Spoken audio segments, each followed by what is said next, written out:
Olá, eu sou Marcos Gomes, jornalista e conselheiro da Associação Brasileira de Imprensa. Nossas convidadas de hoje são as escritoras Lia Vieira e Ana Cruz.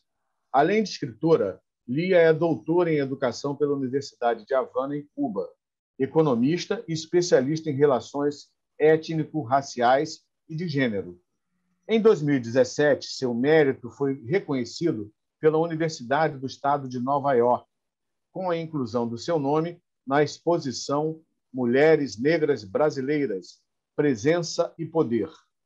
Em 2020, foi enredo da Escola de Samba Garras de Ouro de Niterói, que desfilou o tema Mulheres Negras do Cais, Resistência, Pensamento e Poesia. É autora dos livros Mulheres que Sangram, já em segunda edição, e Chica da Silva, A Mulher que Inventou o Mar, dentre outras histórias, contos, poemas, resenhas e ensaios. A mineira Ana Cruz é formada em comunicação social. Ao lado de Lélia Gonzalez e Beatriz Nascimento, participou da fundação do movimento feminista negro. Seus poemas evocam e homenageiam sua ancestralidade. Por isso mesmo, contam sobre o papel da mulher negra na formação da identidade e da cultura brasileira desde os tempos mais remotos. O primeiro livro, É Feito de Luz, foi publicado em 1995. Ana não parou mais. Sua obra reúne 6 livros. O DVD Mulheres Bantas, Vozes da Minha Ancestralidade, e o CD Sublime Ancestralidade, que tem sido estudada em várias universidades brasileiras, em cursos de mestrado, pós-graduação e doutorado. Na antologia Crítica, Literatura e Afrodescendência no Brasil, publicada em 2011, seu nome aparece ao lado de renomados escritores negros brasileiros. Seus poemas tiram da invisibilidade os gritos de afetividade, dor e luta das nossas mães e avós, sustentáculos da cultura brasileira, embora muito distante ainda do merecido reconhecimento. Antes de convidar aqui também meus colegas que vão ajudar hoje na realização dessa entrevista, eu quero dar as boas-vindas, né? A Lia Vieira, seja bem-vinda. Lia, muito obrigado por ter aceito esse convite. Tudo bem? Lia Vieira, agradecendo o convite e dizendo que essa noite a gente quer marcar um tempo nessa história. Muito obrigado, Lia. Ana Cruz, seja bem-vinda. Obrigada, e eu agradeço aqui pelo convite, agradeço a Fátima, que já acompanhou de longas caminhadas políticas, depois nas questões raciais, e é um prazer imenso a gente poder vir tratar esse tema com vocês, sabe? E é muito importante, né, que vozes como vocês, tão importantes na comunicação, estejam hoje voltados para o debate da questão racial e, sobretudo, da mulher negra na literatura brasileira. Viu? Muito obrigado. Eu agradeço, é um prazer te reencontrar você e conhecer o Luiz Paulo, enfim, todo o pessoal. Prazer é todo nosso. Luiz Paulo Lima, você já conhece, né? Está sempre aqui ao nosso lado, trabalhando na Comissão de Igualdade Racial do movimento ABI Luta pela Democracia. Mas hoje eu tenho uma alegria enorme de receber a Fátima Lacerda. Somos contemporâneos da imprensa em Niterói, né? Começamos aqui, eu comecei no Jornal Fluminense, conheci a Fátima lá. A Fátima Lacerda é jornalista há 48 anos, formada em Comunicação Social pela Universidade Federal Fluminense, pós-graduada em Raças e Etnias, pelo Programa de Educação sobre o Negro na Sociedade Brasileira e mestre em Ciência Política também pela gloriosa Universidade Federal Fluminense, a UF. Fátima, eu fiquei muito contente, primeiramente, por você ter optado e escolhido dar mais do seu tempo diário ao trabalho na Comissão de Igualdade Racial. Você, na ABI, da nossa chapa, do Movimento ABI Luta pela Democracia, você foi convocada para trabalhar em diversas comissões. Fátima está em tudo, né? Mas foi muito importante a declaração da Fátima na nossa última reunião da chapa, e a Fátima declarou: eu quero dedicar meu tempo à Comissão de Igualdade Racial. Eu agradeço muito, Fátima, essa sua generosidade. Nós precisamos, sim, desse seu tempo. Marcos, o prazer é meu. É uma oportunidade de estar com amigos, companheiros. Eu costumo dizer que para você estar dentro, compreender a questão racial, ou você nasceu negro, ou você, por laços de amor, chegou até o coração e compreendeu o que é o racismo. Eu tenho uma neta que recentemente sofreu racismo no supermercado. Eu tive uma relação de amor com um homem negro, e isso me levou a criar uma sensibilidade, uma responsabilidade maior com a questão racial. Então, eu me sinto assim muito dentro dessa luta, muito comprometida com essa luta, que eu acho que é uma luta de todos os brasileiros. Tem que ser, porque sem uma efetiva democracia racial, que nós estamos muito longe de conseguir, a gente nunca vai ter uma democracia de verdade no Brasil. É um prazer muito grande estar aqui, especialmente falando desse tema tão caro, que é a mulher negra entrando nesse mundo tão masculino e tão branco, que é o mundo da literatura. Então, acho que elas são muito guerreiras, são muito valentes e são muito valorosas também por estarem entrando nessa seara tão restrita normalmente a homens brancos. Obrigado, Fátima. Luiz, e aquela homenagem, hein? Vamos fazer a surpresa? Vamos sim. Deixa eu te falar. Bom, eu tô muito orgulhoso, sabe, de estar participando desse momento, porque vocês são referências. E hoje nós temos 3 mulheres aí no nosso encontro. Então, eu queria começar fazendo uma homenagem. Eu não vou ler inteiro o poema, que é um poema da nossa querida Elisa Lucinda, eu acho que vocês conhecem, né? Uhum. E tem um poema dela que eu acho que tem muito a ver com a pesquisa que eu fiz de vocês. Eu mergulhei um pouco para saber um pouquinho com quem que eu ia conversar, e aí fui descobrindo tantas coisas interessantes, importantes, né? E então eu vou ler um trecho do poema, tá? Onde ela fala das mulheres e dá um recado para os homens. Eu acho que é um pouco isso. E o poema chama-se Avise a Lua que menstrua. Avisa a Lua que menstrua. O aviso da Lua que menstrua. Esse é o título do poema. Eu vou ler aqui. Moço, cuidado com ela. Há que se ter cautela com essa gente que menstrua. Imagina uma cachoeira às avessas. Cada ato que faz, o corpo confessa. Desculpe. Confessa, o corpo confessa. Cuidado, moço. Às vezes parece erva, parece era. Cuidado com essa gente que gera, essa gente que se metamorfose.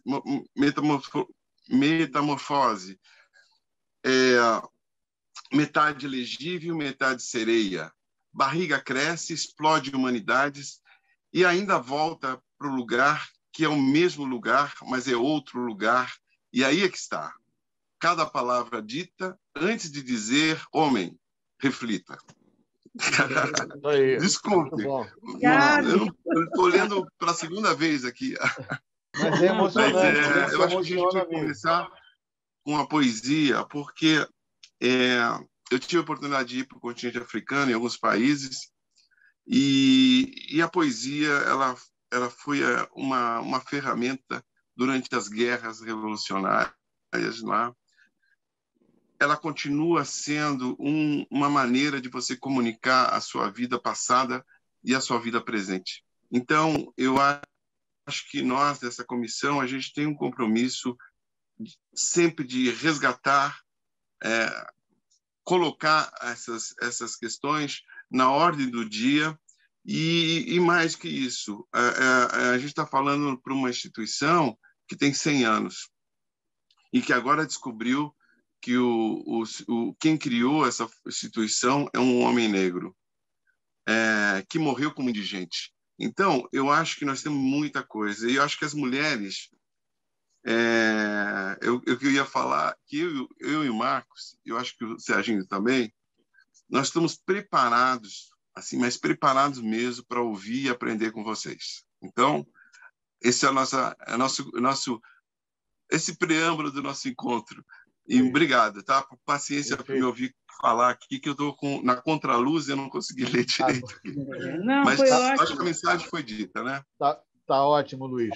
Deixa eu só agradecer aqui a equipe da AltV, né? O Serginho, sempre nesse apoio aí nos bastidores, Alberto Luquete também, toda a equipe, né? Desde o início, apoiando a chapa ABI Luta pela Democracia, permitindo que, através dessa parceria com a Comissão de Igualdade Racial, nós estejamos aqui combatendo o racismo.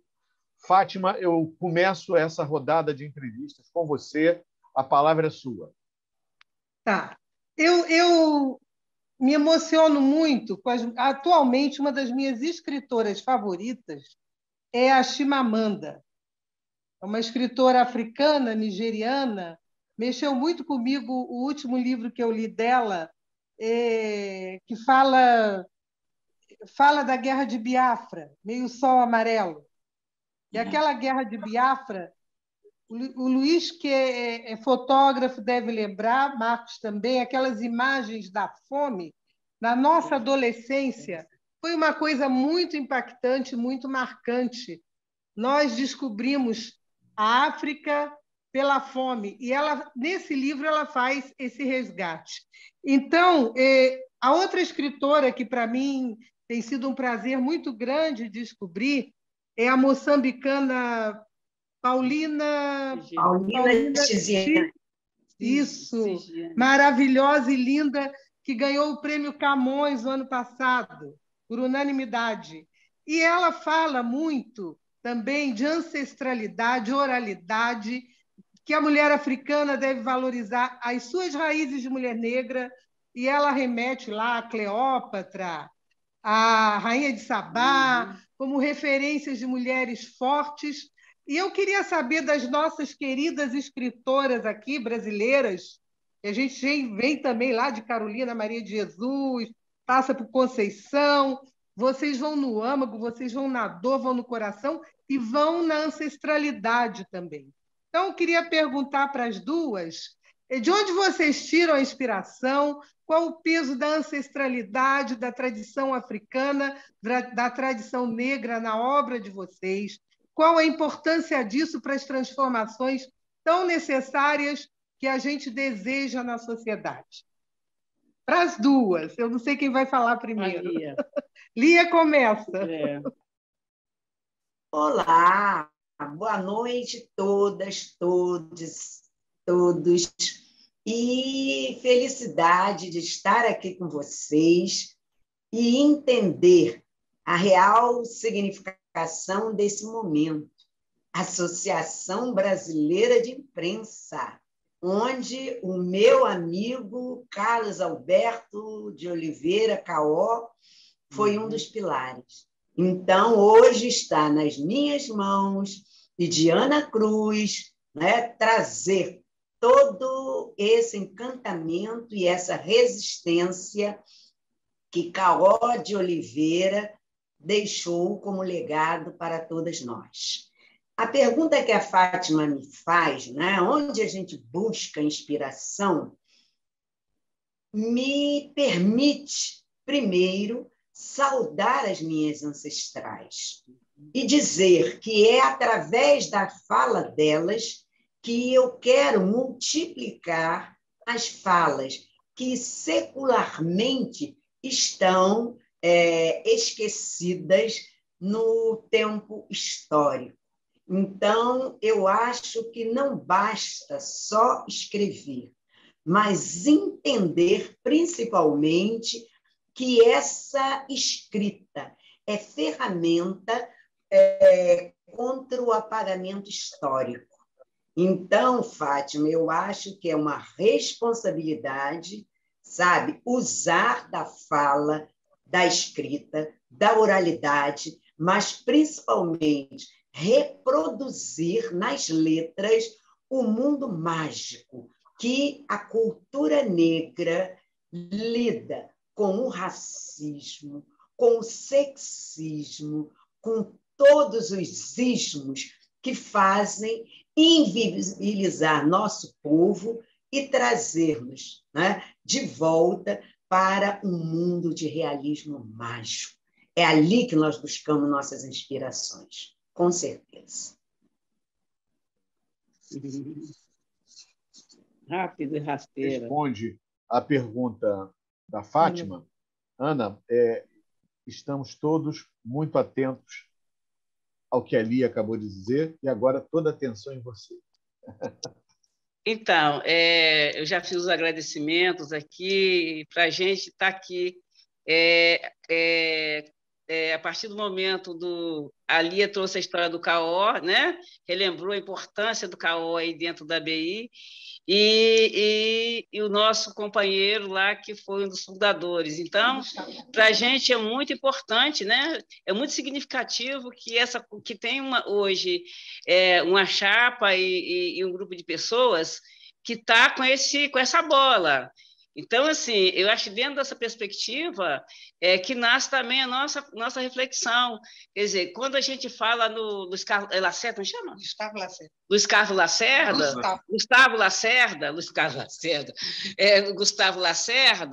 a gente assim, esse grande sujeito, né?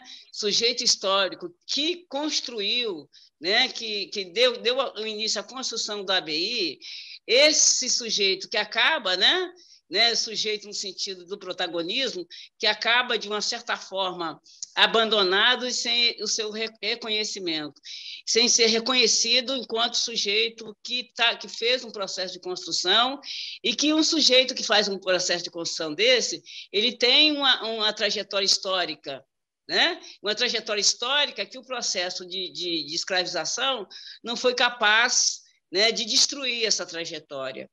Então, quando a Fátima faz essa pergunta, eu acho que a nossa inspiração, a gente busca, acho que a inspiração está no processo histórico, né? Quando você tem consciência desse processo histórico. E eu percebo, e quando você analisa esse processo histórico, né, a gente não fala. Quando a gente fala nesse processo histórico, a gente não está falando do processo de escravização. A gente está falando de um processo que começou no continente africano. Então, que para a gente, para mim, o referencial de protesto, de resgate histórico, ele está lá, nesse continente, né, que originou, que conseguiu construir esse mundo inteligível que a gente tem, né, de tecnologia, de ciência, que foi sistematizado no continente africano. Então, assim, quando a gente vem na condição de escravizado para esse país, a gente vem trazendo, carregando esse processo histórico. Esse processo histórico, embora tenha toda uma movimentação e todo um processo ideológico político para que ele seja apagado, mas ele não foi apagado. Ele pode ter sido apagado do processo oficial, mas na nossa história de existência, na nossa ancestralidade, ele permanece vivo. Então, assim, então a nossa inspiração e o nosso lugar, onde a gente consegue, para mim, pelo menos para mim, eu acho que tem sido isso, na nossa luta, que a gente não só somos pessoas, não somos mulheres que escrevemos, mas a gente somos mulheres ativistas, e ativistas de vários lugares, ativista do partido político, do movimento sindical, do MNU, a gente está no fronte de luta há mais de 40 anos, né?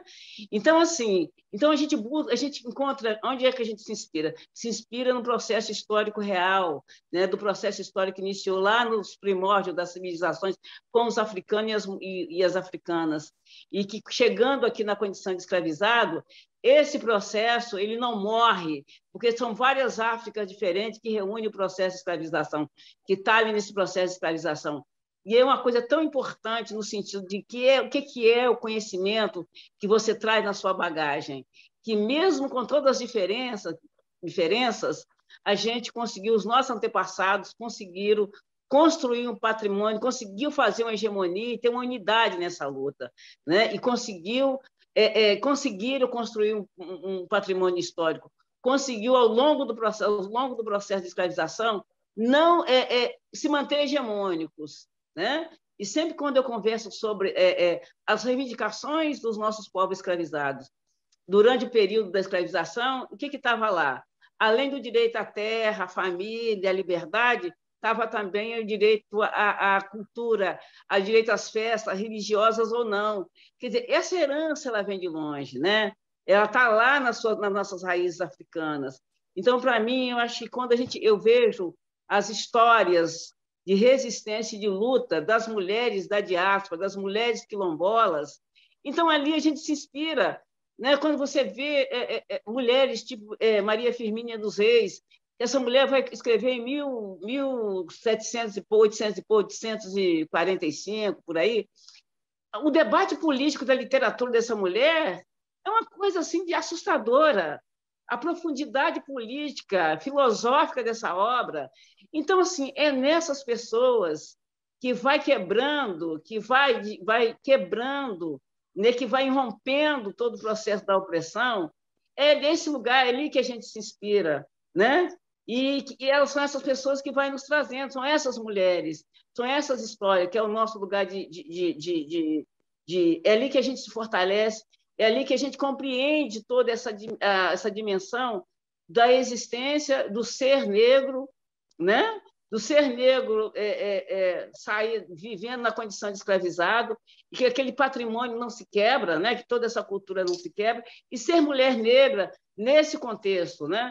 Que não tem historinha de mulher negra que fica na submissão, né? As mulheres negras eram protagonistas de lutas, de guerras, né, de disputas políticas no continente africano, e elas quando chegam na condição de escravizada, durante séculos de lutas, elas se colocam nesse lugar de montar quilombo com estruturas políticas, com disciplina, de fazer grandes exércitos para enfrentamentos, como foi Benguela, como foi Zeferino, e tantas outras, de ter estratégia de guerra e de lutas, de estar na centralidade da luta com uma extrema consciência. Então, o nosso lugar de inspiração, o meu lugar de buscar força e resistência, está nessa ancestralidade, né?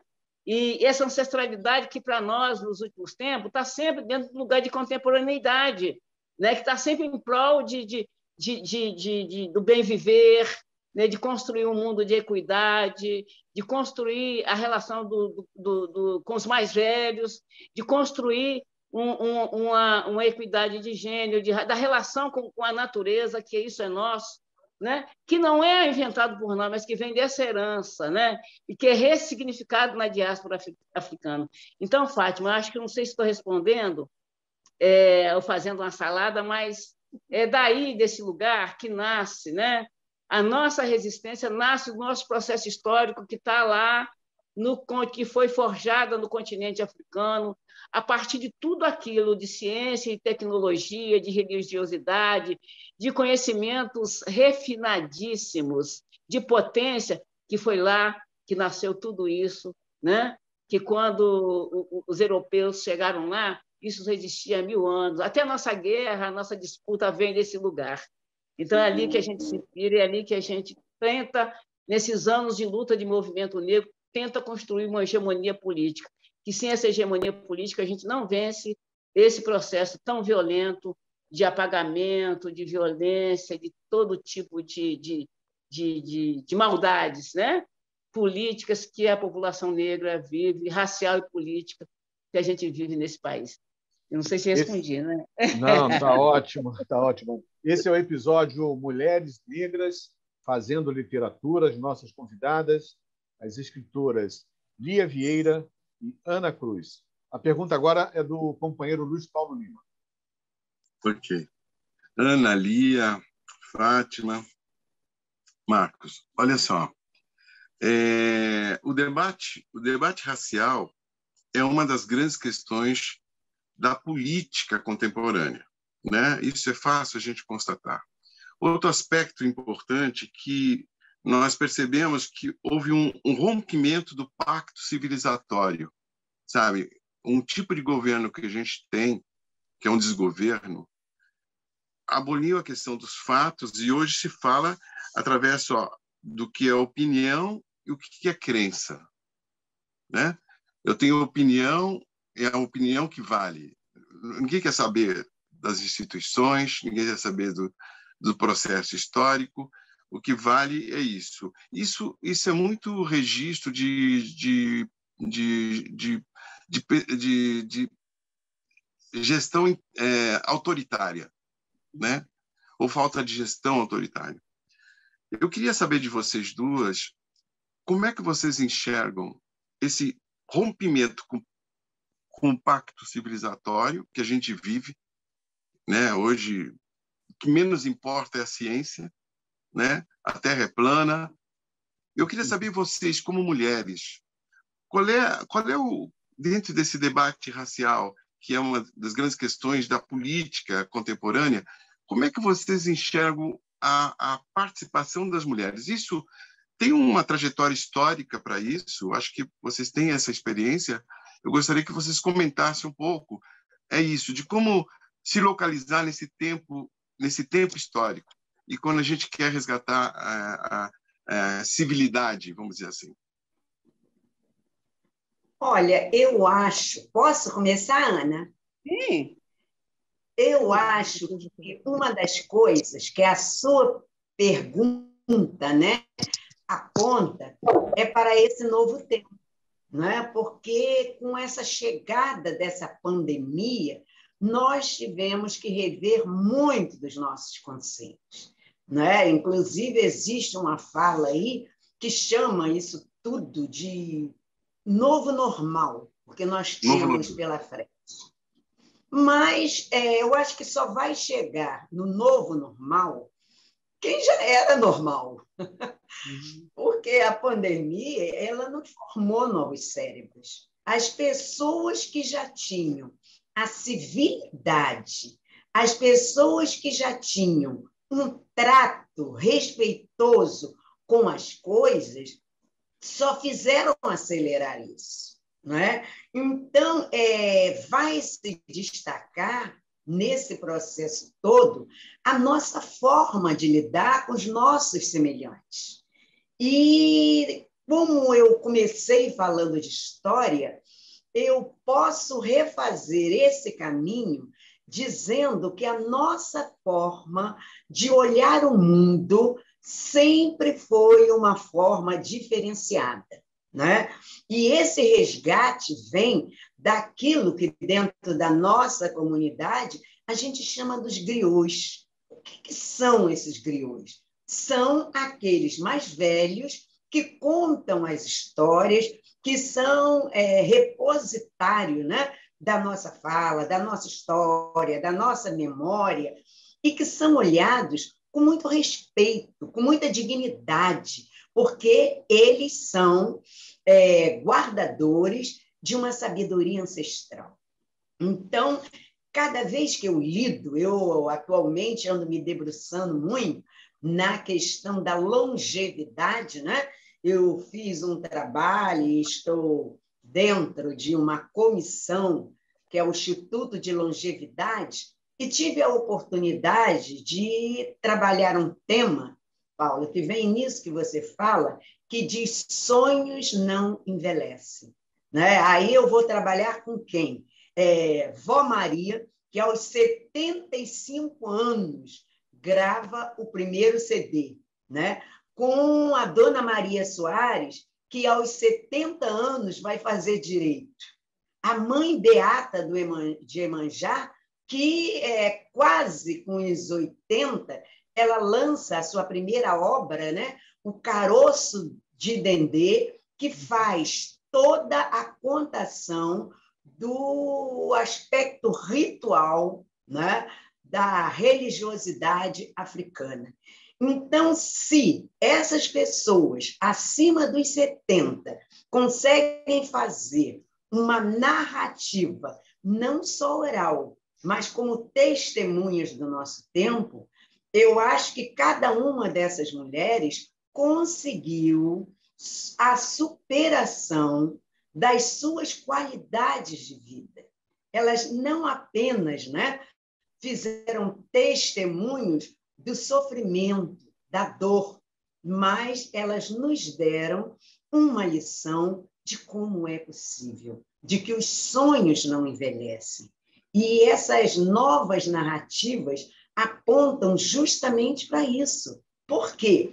Porque, apesar, né, de a gente ter uma história, né, de escravidão que nós queremos esquecer, mas que a Vênus platinada lá quer nos lembrar a todo momento, não é? Nós conseguimos, né, retirar da dor uma nova construção de mundo.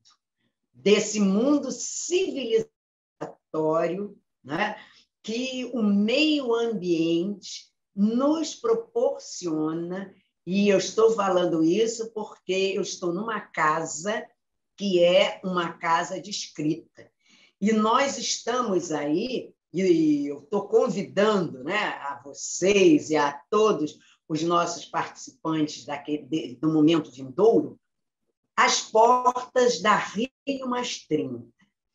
Eu participei da Rio 2002, depois da Rio 2010, Rio 2020, e agora nós estamos às portas da Rio+30.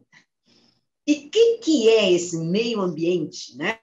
Que agora todo o planeta se vira para olhar e para reverenciar. O que nós já fazíamos há tanto tempo. Nós sempre tivemos muita intimidade com a natureza. A natureza, para nós, é o orixá. Então, não se mata a natureza, porque seria matar o orixá. E tudo isso vai nos fortalecer nos momentos de crise, quando a gente tem um processo, né, de se chegar ao outro. E voltando, né, à nossa conversa anterior, eu quero lembrar também, eu nunca venho só, que existe uma obra que se chama Frente Negra Brasileira, do nosso companheiro de São Paulo, Márcio Barbosa. E o Márcio Barbosa, ele retrata ali a imprensa negra, porque fica parecendo que nós estamos à margem desse processo. Não estamos, né? Tanto que a gente consegue, né, trazer a figura do Gustavo Lacerda como uma pessoa de proeminência, de protagonista desse momento histórico, né? Eu anotei aqui que são 114 anos de registros. E onde nós estamos nesses registros? Está na hora de nós darmos as mãos e fazer, né, dessa nova chapa que vai entrar um resgate, mas principalmente o fortalecimento, a reivindicação das nossas prioridades enquanto sujeito dessa história. É isso. Lia, antes de passar a palavra para Fátima Lacerda, para fazer a próxima pergunta, eu queria aproveitar um gancho que você deixou aí, só para fazer propaganda e divulgação do que nós estamos fazendo aqui na comissão. A história da imprensa negra foi um episódio que já está no ar na série Mais que Igualdade, que nós estamos exibindo aqui no canal da AltV. E foi uma entrevista concedida pelos colegas Nabor Júnior e o grande jornalista também de São Paulo, Oswaldo Faustino, né? Que durante muitos anos escreveu na revista Raça, trabalhou na Folha de São Paulo, Estado de São Paulo. O programa ficou maravilhoso, a gente conseguiu que o Nabor tem uma memória espetacular, né? Eu não consigo lembrar de coisas que eu fiz semana passada, mas o Nabor ele veio com tudo e o Nabor e o Oswaldo Faustino, né? Eles vieram com tudo, condensando desde o início da imprensa no Brasil, né? E como nós, né, negros, também imprimimos nossas mensagens, divulgando nossos protestos, reclamações, enfim, poesias, tudo contado ali pelo Oswaldo Faustino. O programa ficou maravilhoso. Fátima, a palavra está com você. Obrigado, Lia. Obrigado. Eu gostaria de perguntar para as nossas escritoras como a literatura e a arte podem contribuir na superação do racismo. E também gostaria de saber que vocês falassem um pouco da obra, do trabalho de vocês e dos planos para o futuro. Os projetos que vocês estão alinhavando para o futuro. Acho que podemos começar com a Ana, né? Com a Ana. Passar para a Ana. Isso. É a pergunta mesmo? Falar dos seus projetos. Projetos para o futuro. Vamos lá. Vamos desengavetar tudo agora. Tira tudo da gaveta. A arte pode... Então, vamos lá. Então, eu penso que é fazendo mesmo, você do cotidiano aí da escrevivência, da nossa escrevivência, resgatando o tema a questão da memória e temas relacionados à identidade, né? A identidade negra brasileira e trabalhando todo o debate de pertencimento.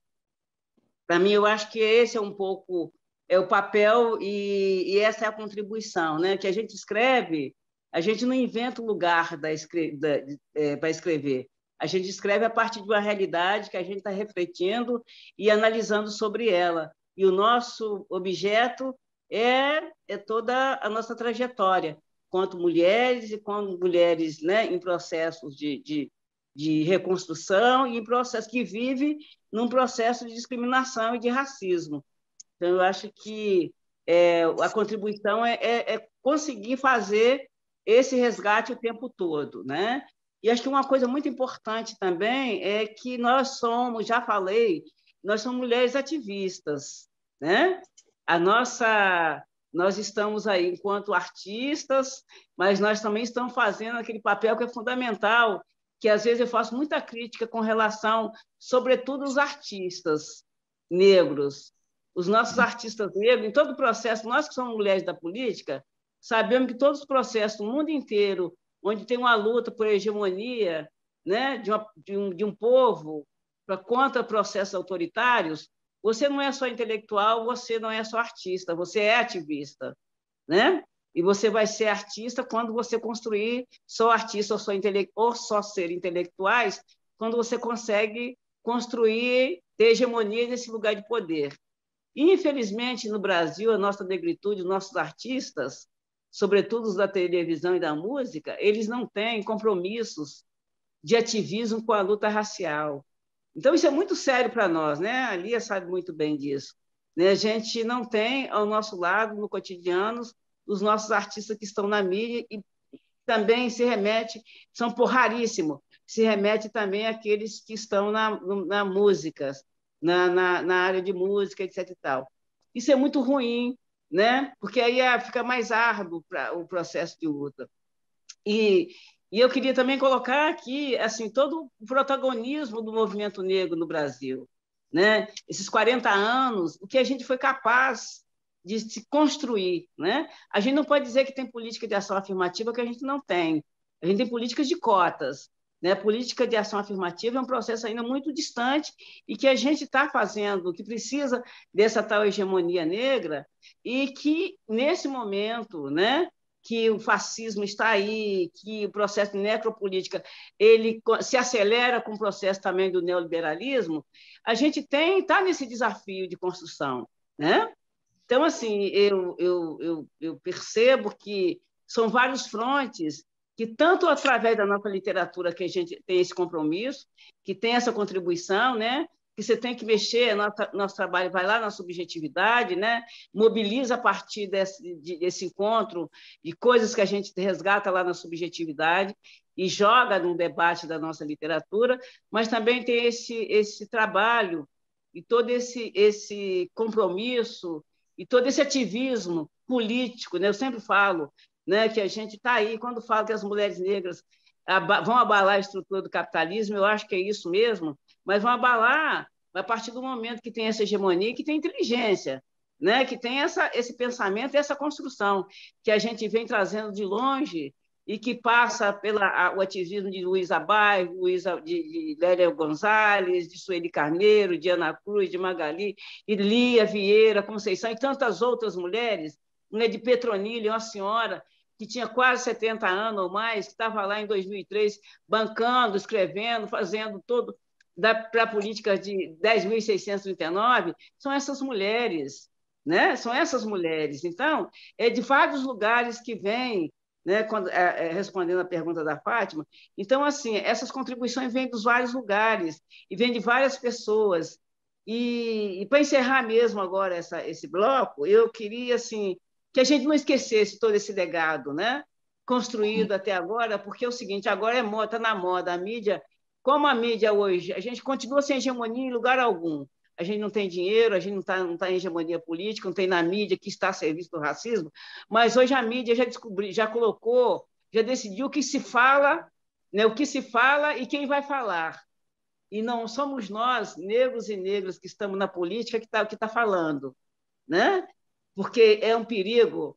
Então, não vai ser. Então, a gente ainda tem esse debate pela frente para enfrentar. E a gente conta com essa ABI, né? Porque eu acho muito. Não dá para a ABI, que está sempre discute a questão da democracia, virar as costas para a questão racial, como tem virado, de uma certa forma, até agora. Sabe? Não dá para a gente. Porque é assim que acontece. A esquerda brasileira não tem compromisso com a luta racial, não tem compromisso, de fato, com a luta das mulheres. Então, assim, eu acho que a gente tem que pensar, e sobretudo com a luta racial, que eu acho uma coisa insuportável, porque o branco está num lugar de privilégio, né? O branco está num lugar de privilégio nesse país, né? É a política do privilégio. Então, assim, eles não têm compromisso, né? Você vê, se sabe, a minha amiga Fátima, que é comprometida, sabe mais de Chimamanda do que escritoras brasileiras, entendeu? Então, isso é grave, é uma denúncia. Não estou fazendo uma crítica para a Fátima, né? E olha que a gente sempre discutiu literatura, etc. e tal. Não conhece Lia, que tem um protagonismo. Convidei a Lia, porque a Lia tem um protagonismo na fundação do Quilombo hoje, das mulheres negras cavar esse lugar na literatura. Tá? Então, assim, vou passar aqui que já deu. Senão... Só uma réplicazinha, posso? Já deu. Pode, Quer dizer, claro. não é... A gente tem também uma questão do mercado editorial brasileiro. O acesso ao mercado editorial da Chimamanda é muito maior do que o acesso ao mercado editorial da Lia. A gente teve um episódio agora, por exemplo, a Conceição Evaristo tentou entrar na Academia de Letras e foi barrada, porque aquilo, apesar do Gilberto Gil estar lá agora, mas aquilo é um lugar de branco, aquilo é um lugar conservador. A Conceição, até aquele cara, aquele jornalista da Globo, Merval, até o Merval está lá.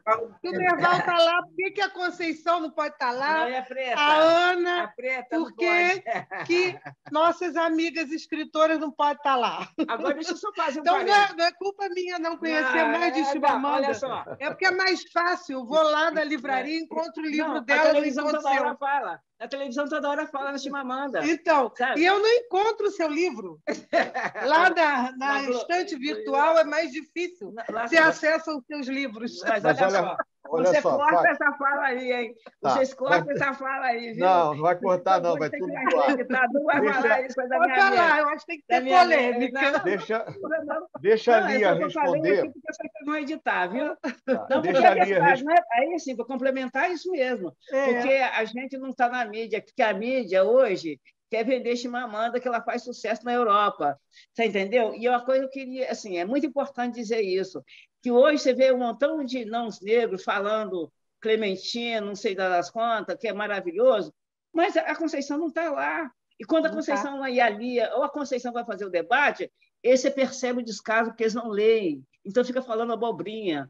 E aí precisa da Elisa Lucila puxar para a coisa para pauta. Pois é. Então, assim, faz, não se sente ofendida, viu, não. amiga? Mas não é mentira, não é mentira. Nós vamos voltar. Porque eu queria ouvir que a Lia falasse do trabalho dela. A Lia vai falar do trabalho dela. A Lia, inclusive, dá nome a uma sala aqui em Niterói, uma sala de leitura tem o nome dela.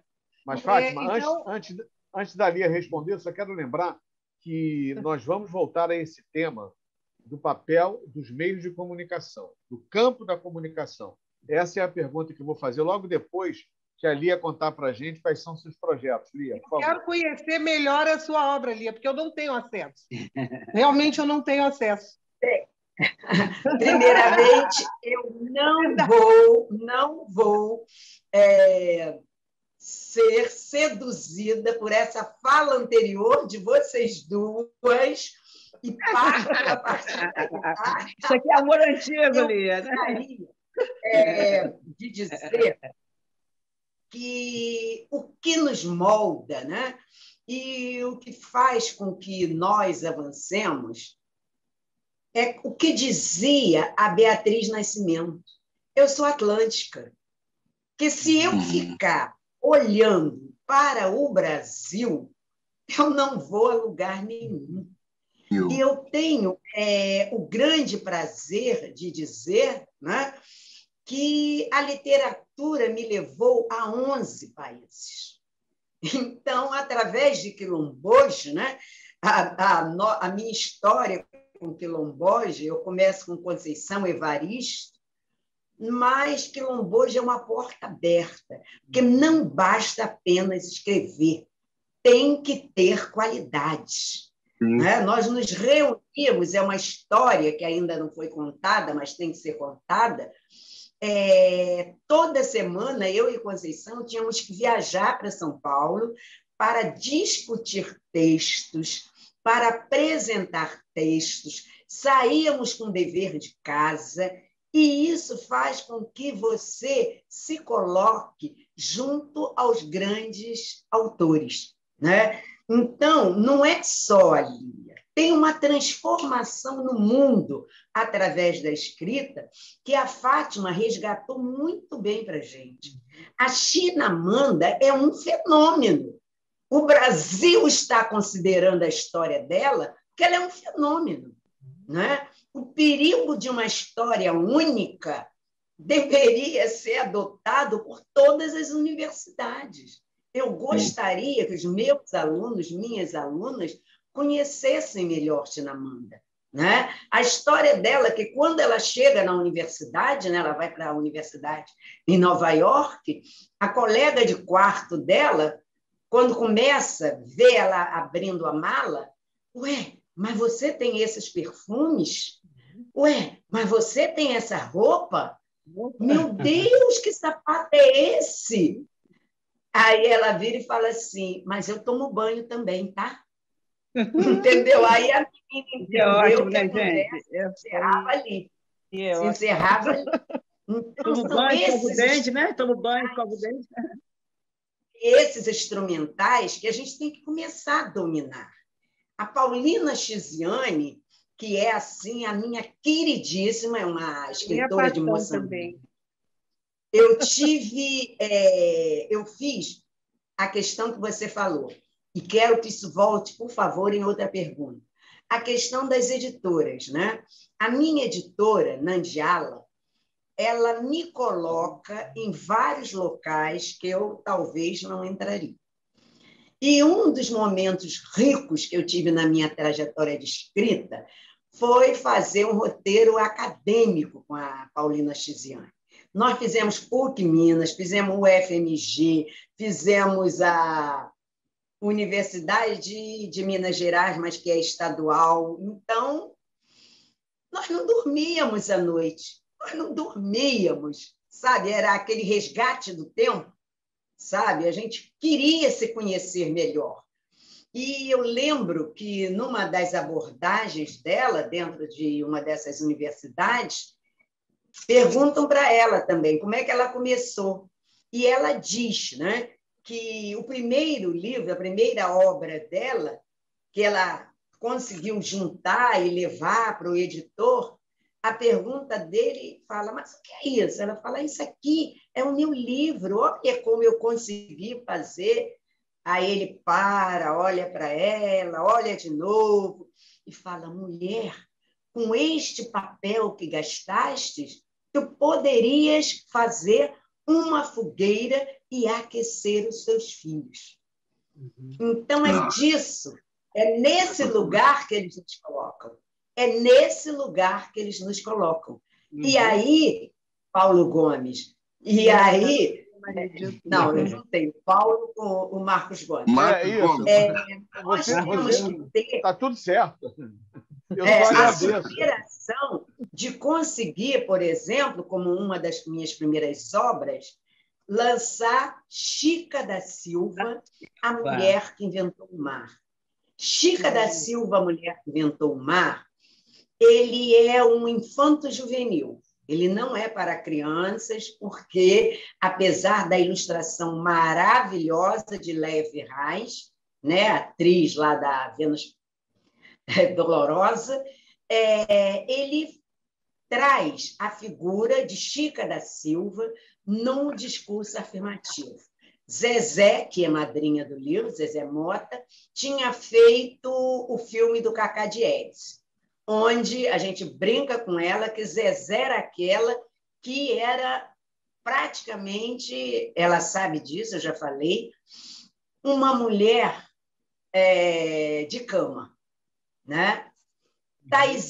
Thaís Araújo, vai fazer uma outra Chica da Silva, que é a que a Ileia trabalha, e que tem uma fala que ela coloca colher quente na boca das escravas. Chica da Silva nunca fez isso. Desculpe a minha indignação. E a Ileia, é o que a Ana Cruz estava falando, temos poucas, podemos contar nas mãos, mas temos ativistas lá dentro, sim.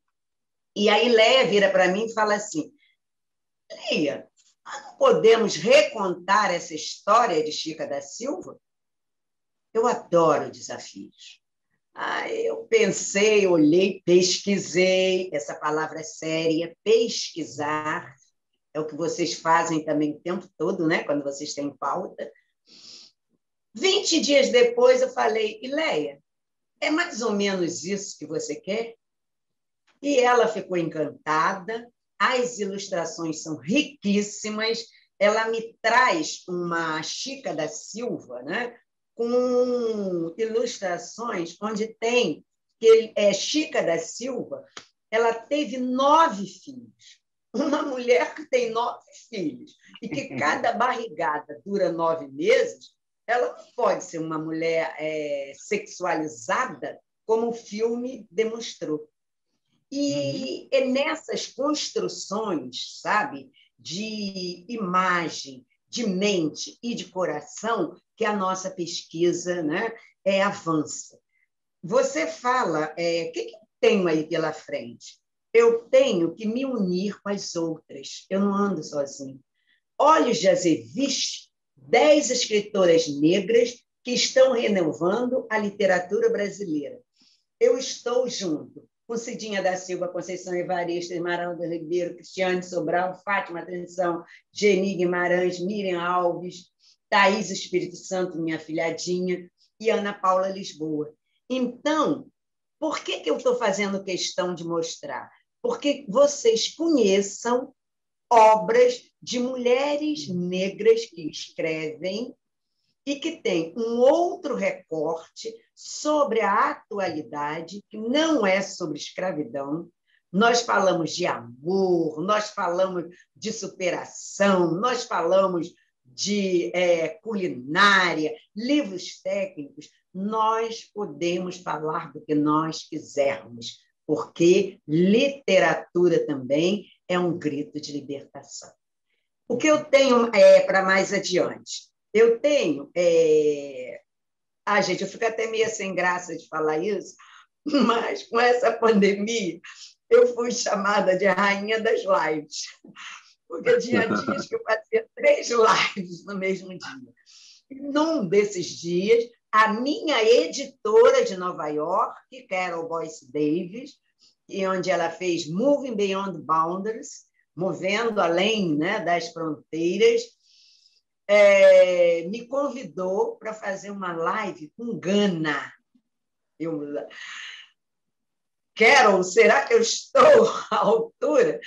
Ela falou, você tem que estar, porque você é a única autora brasileira. Sim, você é a única autora da América, porque as outras todas são africanas. Olha, que emoção! É um festival que se chama Coambi. Mas não era simplesmente falar. As perguntas vinham assim, Lia, vocês têm 50% da população negra. Como é que vocês atravessam politicamente esse número? Se você não está preparado, você treme nas bases, né? Eles queriam saber da composição, né, de afrodiáspora. Quem eram os nossos afrodiaspóricos? E aí eu tinha Abdias do Nascimento, quilombismo para falar, eu tinha Lélia Gonzalez, e aí foi um processo muito rico de aprendizado. Até eu tive assim, eu sou ousada. Falei, olha, mas eu não quero falar inglês. Eu quero um tradutor, que a minha língua tem que ser ouvida. Eu posso até as perguntas, porque é mais ágil, responder em inglês, mas o processo todo eu quero tradutor.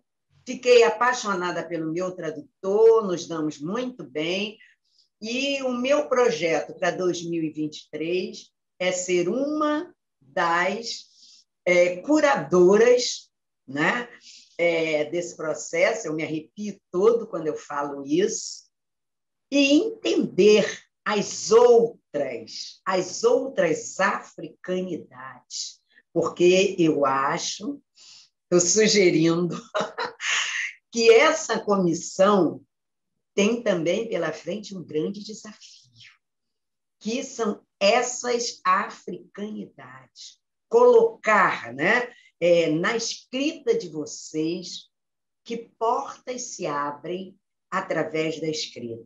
E tragam Agostinho Neto, e tragam, por favor, né, Amílcar Cabral, e tragam principalmente, né, eu não sou tão radical assim, pode trazer Toni Morrison, pode trazer Audre Lorde, pode trazer essas mulheres que estão sendo resistência através das letras. Obrigada.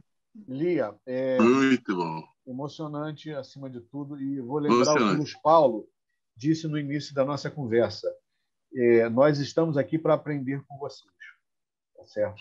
E nós vamos Como levar a gente tem sim, acesso aos seus livros, Lia? É fácil o acesso, está nas livrarias. Como a gente chega até a sua produção literária? Pergunta de casca de banana. Nada para nós é fácil, Fátima. Nada para nós é fácil. A Ana Cruz está aí, pode também dar esse depoimento. Normalmente, né, não vou falar o nome da editora, que só traz estrangeiros para falar no nosso lugar, e daí vem a Djamila Ribeiro com um lugar de fala, né? Mas o que vai acontecer? A nossa produção é muito pequena. Então, eu posso dizer que eu até, como sou usada, eu já tenho publicação com 5.000. Mas isso é pouco frente ao mercado que eu preciso atingir.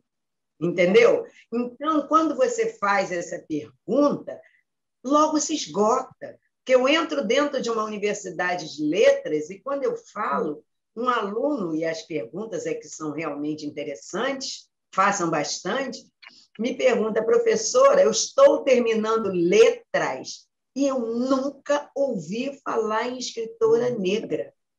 Eu, do alto da minha intimidade, da minha humildade, falo, mas nem Conceição Evaristo? Ele diz, nem Conceição Evaristo. Então, nós estamos, sim, no Mercado Livre, nós estamos em algumas dessas, mas vou te passar e vou deixar algumas referências, né, desse mercado pago, mas se esgota com muita facilidade. Nós precisamos avançar mais nesse setor das publicações, porque 5.000 não está dando conta para uma mulher que faz bienal, faz todas as feiras, porque a editora Nandiala me coloca, né? Está aí a Ana Cruz, que sabe que nós colocamos as nossas obras nos mercados diferenciados. Fliso, Festa Literária da Zona Oeste. Flisamba, Festa Literária do Samba, que era do Renascença e hoje a gente está correndo por fora, né? Fliso, Festa Literária de São Gonçalo. Então, todo artista tem que ir onde o povo está. E aí a gente vai fazendo esses caminhos alternativos para colocar as nossas obras. E o resultado tem sido surpreendente. Já conto com vocês, agora eu não estou só fazendo, eu estou convocando, nós estamos entrando nos 40 anos do Agbara Dudu, né? Um dos blocos mais antigos do Rio de Janeiro. E aí eu preciso de cobertura de mídia, tá? Tchau, a próxima.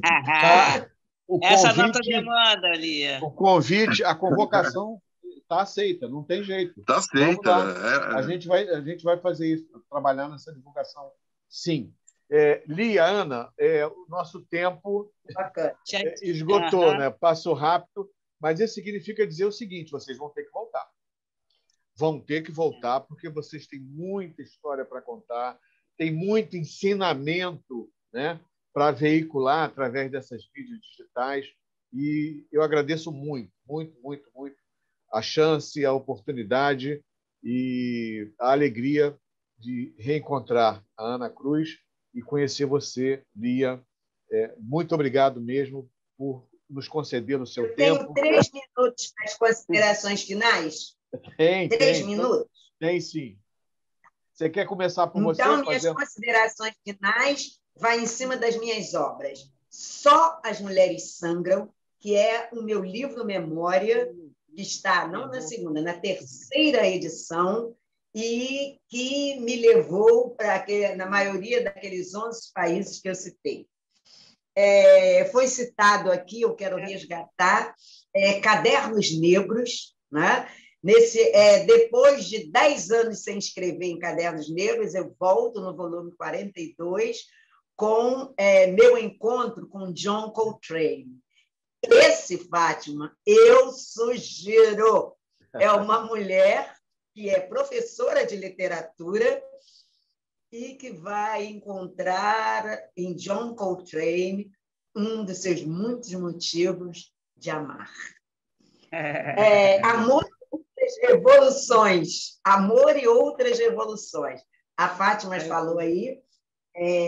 O Grupo Negrícia são as cabeças coroadas da literatura. Conceição Evaristo está aqui, Elisa Lucinda está aqui, Salgado Maranhão, que estava indicado para a Academia Brasileira de Letras, e o Gilvem e a Bocanha, só que o Salgado Maranhão é escritor, né? Assim como a outra lá, a atriz, também é escritora, né? Mas estão aqui. E eu estou também nessa aí, tá? Esse daqui é o Grupo Negrícia. Está, então, claro, Ana Cruz está fazendo também 40 anos. Esse também é memória. E, para terminar por hoje, Cadernos Negros, Black Notebooks, Contemporary Afro-Brazilian Literary Movement. Ou seja, nós já temos as nossas obras traduzidas em inglês. E aquela ministra que, quando teve o Festival de Alemanha, disse que não nos levaria, né? Não, eu não vou levar, porque vocês não têm nada em inglês. Coitada. Eu fico pensando que a culpa não é dela. Isso é problema de assessoria que tem que saber. E eu quero mostrar aqui também, que eu não poderia terminar, a minha honra. Ai, gente, eu não vou chorar. A minha honra em receber, foi ontem, foi sábado, o prêmio Ubuntu, na categoria Letras Pretas. É um prêmio que tem especial significado. Ele não é indicação. São os próprios autores e autoras que indicam os nomes que devem compor. Então, Ubuntu para vocês. Eu sou porque nós somos. Muito obrigada pelo Muito Obrigado, Lia. Ana, as suas despedidas e nosso compromisso de voltar aqui, né, para dar não dá para prosseguimento a essa esgotar, conversa. são muitas emoções, né? São muitos assuntos, são muitas questões. Então, assim, eu quero mesmo agradecer, e eu acho que um desafio para a gente, para 2023, eu quero falar do meu evento, que vai acontecer agora em julho, que é o lançamento do meu CD, e esse aqui é o meu 6º livro, né? É Insurgências Mulheres de Minas, e não dá para apresentar tudo agora, a gente fala no outro momento. Mas o desafio de 2023 é a retomada do encontro de literatura dos países africanos de língua portuguesa, que aconteceu 4 vezes no Brasil, é promovido pela UFRJ, e que era um encontro rico, né, com todos, Angola, Moçambique, com o secretário de Educação, com o secretário de Cultura, e que acontecia na UFRJ, na UF, e para a gente esse encontro era maravilhoso, e era um encontro muito rico, né, que você reunia esses países africanos de língua portuguesa. Então, acho que para a gente, nesse exato momento que a gente dá grandes saltos, tem grandes debates na questão da literatura, retomar para o ano que vem esse encontro, esse seminário que acontecia durante uma semana, com mais de 600, 700 participantes vindo desses países todos, é muito importante, né? Luandino Vieira, toda essa turma se fazia presente nesse encontro. Então, para a gente, que o desafio o ano que vem é conseguir trazer que a gente vai viver um novo momento, um novo Brasil, seja a gente espera que não seja, né? Ainda que seja com essa coisa que está lá, mas a gente vai estar num outro momento dos nossos debates. Eu acho que a gente está, é bom colocar isso, né? Com todo esse processo de fascismo, de opressão, nós estamos construindo, enquanto população negra, enquanto ativista, construindo o nosso processo, né? Tomando pancada, levando na cabeça o tempo inteiro, sendo exprimidos, né? O tempo todo por essa política, por essa coisa que a gente não consegue nem qualificar de tão violento, mas a gente está construindo esse momento, porque todos os nossos momentos, nosso processo histórico de homens e mulheres negras foram com esses confrontos, né? Então, assim, para a gente é mais uma etapa que é duríssima, mas que a gente sabe que vai sobreviver, que vai resistir e vai sair lá na frente com qualidade, né? Mas que é fácil, não é. Então, também esse momento do encontro que a gente está querendo trazer para o ano que vem é discutir todo esse processo de opressão que a gente está vivendo no Brasil e na América Latina, enquanto população negra, né? E nos países africanos de língua portuguesa, né? Então, eu agradeço, e não dá para esgotar só aqui. Aqui só foi porque é muita coisa, não se esgota um processo histórico, todo um debate, e eu trouxe a Lia, por isso que a Lia é a mulher que traz, né? Quando eu cheguei, a Lia já estava, né? Então, para mim, assim, eu participo do Quilombo, etc., ela já estava. Então, para mim, assim, é muito importante isso, trazer essa mulher, né, que tem tanta construção, que sabe qual é o desafio, né, da gente estar nesse lugar aqui, para estarmos nesse lugar. E quero agradecer a Fátima, que a Fátima é minha irmã de muitos anos, viu? Tem uma caminhada junto, uma pessoa que sempre trabalhou com a questão racial, né? Veio lá com o PENESB, sempre esteve muito atenta a essa pauta, muito comprometida como uma cidadã brasileira e como todo cidadão brasileiro, sobretudo de esquerda, deveria ser, né? Então, foi só uma provocação, vocês não colocam isso, não. Não, mas eu acho que as polêmicas enriquecem, porque normalmente mas elas não foi uma trazem... cobrança, porque exatamente para dizer isso, você tem hoje, todo mundo traz quem? As escritoras estrangeiras, porque vendem, né? Agora, não traz a Chimamanda com essa conversa que Lia fez, que a gente conhece da Chimamanda, né, Fátima? Quer dizer, isso aí não interessa, interessa que ela... Entende? É o mercado editorial com as suas perversidades dentro da questão do capitalismo. Vamos trazer agora a Grada Quilomba. Agora é a Angela Davis, que está com a gente há anos, né? Quer dizer, então, assim, mas não traz... Ainda bem que trazem a Angela Davis. E continuem trazendo. Não, eu estou falando, Fátima, não é isso que eu estou dizendo. Eu estou dizendo que trazem quando o processo já deu certo. Isso. Né? Porque quantos anos que Angela Davis tem raça e classe? Tem mais de 40 anos. E aí, assim, agora que a gente, quem colocou Angela Davis no Brasil fomos nós. Então, eles apropriam da presença, quer dizer, então eu estou dizendo que o capitalismo continua ainda pegando... Não, se apropriam. Deu certo, eles se apropriam. Claro, entendeu? Esses pretos não tem jeito, então deixa catar para a gente. Quem ganha o dinheiro é eles, não somos nós. É isso que é o trágico, né? Olha só, então, eu vou agradecer muito a participação da Lia Vieira e da Ana Cruz nessa conversa, que para mim será inesquecível, já é inesquecível. Eu fiquei muito emocionado em ter vocês aqui.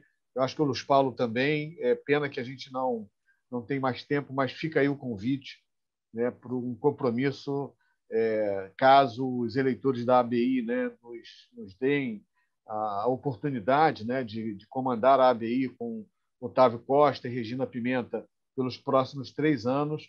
Nós, da Comissão de Igualdade Racial, estamos dispostos a trabalhar muito para que, não só no campo da literatura, da música e do papel em si da comunicação, né, no combate ao racismo, né, nós vamos trabalhar muito para fazer com que essa comissão responda a todos os anseios dos jornalistas, de quem não é jornalista e de toda a sociedade. A ABI precisa estar à frente dessa luta, né? Assim como ela teve e está em outras lutas, mas no combate ao racismo, a ABI precisa ser mais forte, mais atuante, e nós estamos aqui dispostos para atuar nesse sentido. Então, quero agradecer muito a você, Lia Vieira, quero agradecer também a Ana Cruz, ao Luiz Paulo Lima e a Fátima Lacerda, que nos ajudaram a construir esse programa Mulheres Negras Fazendo Literatura,